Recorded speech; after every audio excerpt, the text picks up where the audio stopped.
Joining me on the FloBowling podcast is Ryan Ciminelli. Ryan has 7 PBA titles, including one major, the 2015 U.S. Open.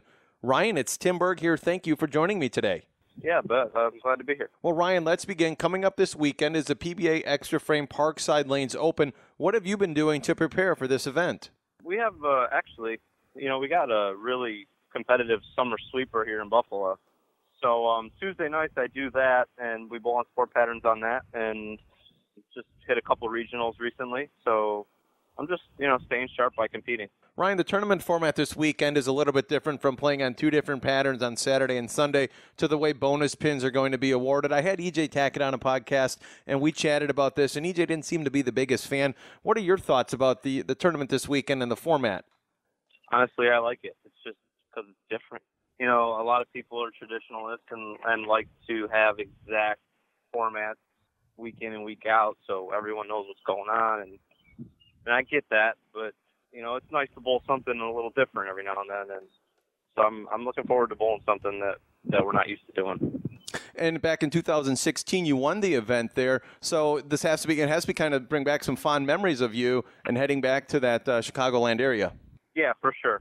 I'm actually staying at Sean's house again, just like I did last time. We're on good terms, even though I'm not with Brunswick anymore. So we're still good friends, and I'm going to be hanging out with him all week, and we're going to go golfing a couple times, and it's just more laid back and more relaxed of an atmosphere, and it just kind of loosens my swing, I guess. I don't know. So hopefully we can at least try to repeat. So are you a little bit superstitious then, Ryan, or is it just like, hey, Sean asked me, so yeah, I'll hang out and chill with him and stay at his place? A little bit of both. I'm definitely superstitious, but that plus free stay is a free stay, and if someone's looking out for you, we got to take advantage of that. Ryan, back in April, you posted on Facebook that you felt like you were kind of over a little bit of a slump you're in, so you're having kind of a rough part to the beginning of the year. Help walk me through that, and what was one of the things that maybe helped you get through that, or what was going on with your game that you kind of kept you in that slump? I don't think it was a physical thing so much as a mental and a little bit of just a block that I had because a lot of the patterns that we were bowling on required, on the left side at least, I can't vouch for righties, but the lefties that were bowling well had a lot of tilt. And when I came out on tour, tilt was bad, so I got rid of my tilt. And all of a sudden now I need it, and I can't get it back. And I was just kind of fighting. The result of that is that I fight the front of the lane a lot.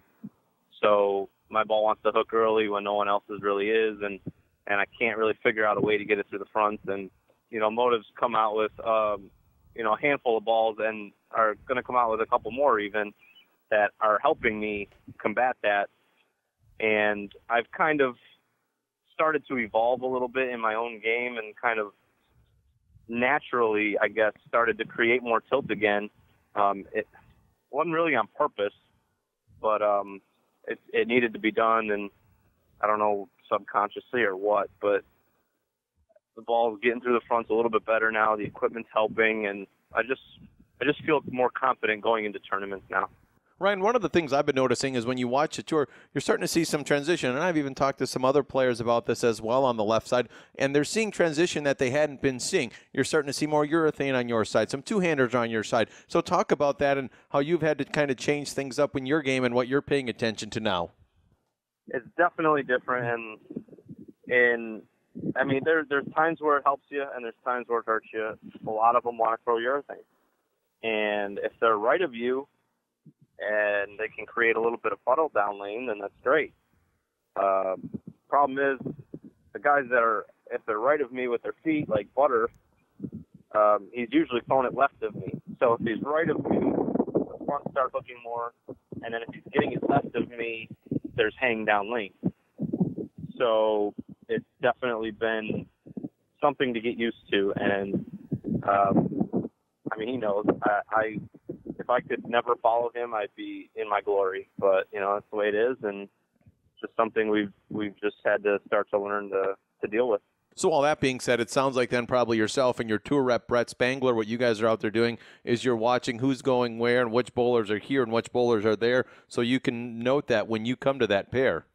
Yeah, we've definitely started marking pairs like the righties, keeping track of who's hit pairs and if they're fresh or if urethane's gone down the lane and all that stuff. So I was raised by righties. I was taught by righties, so it's not foreign to me. But it's just readapting yourself to something that you haven't been doing for a while just took a little bit of time. But I really think we're really coming around. Ryan, it has been just over a year since the transition from Brunswick to Motive for you. Talk about that change for you and why you felt it was needed. Yeah, I mean, Brunswick wasn't bad for me. It was actually a really good match, and the equipment wasn't the reason I had left. I felt a little stagnant in my career, not with status, but with maybe future opportunity, or I don't really know how to explain it. Motive right now is just a better fit for me as a company, and that's really the reason I made the switch. It wasn't the equipment. They take care of me, and it's really special what's going on over there. So it's just it was nice to be a part of something like that. And I just have a baby on the way. I just built a new house. I got bills and I need to be taken care of in one way or another. And, earnings alone isn't exactly, flipping the bill. So having that little bit extra money coming in is a big deal. And Ryan, let's hit on that just a little bit. You have a 1-month-old son named Jackson. Just posted the pictures on Instagram. I saw that. But talk about that and how that changes your perspective on things when you're out there on the lanes. I always wondered how that was going to go. And, I haven't had too many tour-type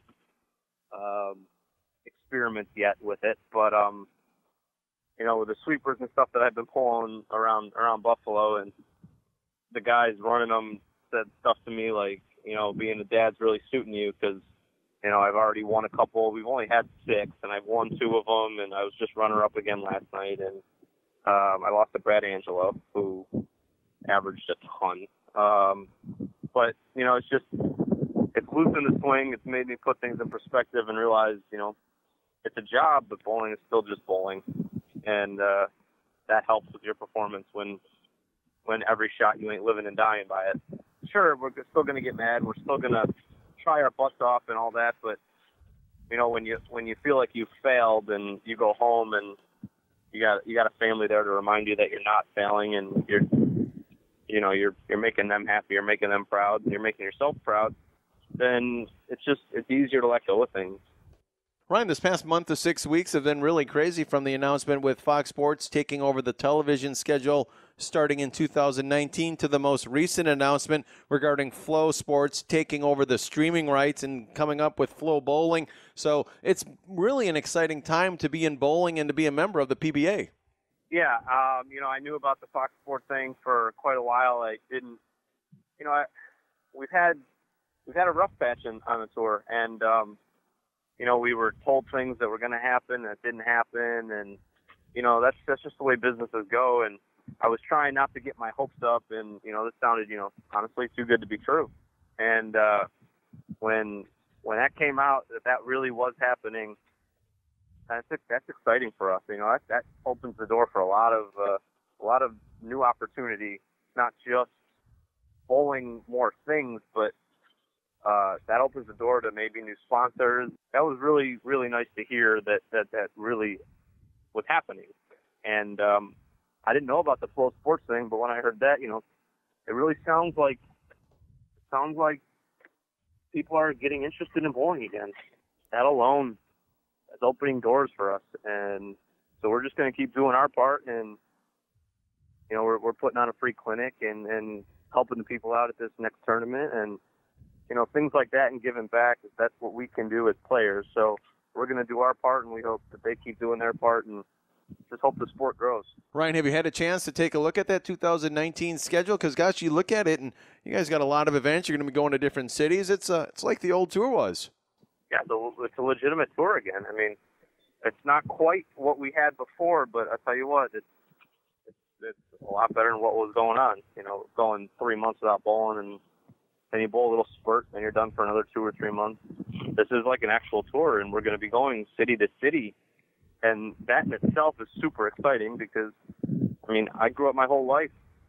I wanted to bowl on tour, a tour, like going city to city, and it sounds like we might have that back. So we're really looking forward to that. So, Ryan, when a guy gets in a little bit of a slump, is it better to be able to keep bowling and bowling and bowling, or would you rather have a month of events and then be able to take some time off and work on your game and work on things maybe when you're not bowling in a competition? If we have a tour and you can go week to week, you can kind of bowl yourself into form a lot of the time, unless you're in a really bad slump. Just bowling, competing gets you sharp, and you start falling into things that you're really looking for. And, you bowl a couple things and you start maybe feeling pretty good, and then all of a sudden you're done. So I think it's a lot better having a tour and being able to bowl yourself in. If you have a bad week, it didn't cost you 3 months worth of salary, where you can go to the next week and go to a new building where maybe your ball's going to read the lanes a little bit different. And, bowling a lot of events in one house, you'd be surprised how specific it is to, each person, their ball rolls, their speeds, and if they're matching up to a specific building. It's not so much the patterns. But, I mean, I can tell you from personal experience, there's just certain buildings where my ball strikes more, where it looks better going down a lane, and no matter what they seem to put out, I seem to be in contention. So hitting more houses and going more places, that too is a big deal, where we're not just setting up shop in one place where our ball just doesn't seem to do the right thing, and that really hurts a lot of guys. When I was doing my research for the interview, I typed in my Google search bar, I put in Ryan Ciminelli, and then the next word that popped up was arms. What's your reaction to that? That bums me out because of one reason. It used to be Ryan Ciminelli's wife. So I don't like that she took a back seat to my arm. Ryan Ciminelli, I want to thank you for joining me. Check out Ryan and all the stars of the PBA this weekend. PBA Extra Frame Parkside Lanes Open. Check it all out on FloBowling.com, or if you're in Aurora, Illinois, please check it out as well. Come on out to the lanes, say hi to Ryan. But otherwise, Ryan, thank you for joining me and making some time. Awesome. I appreciate that.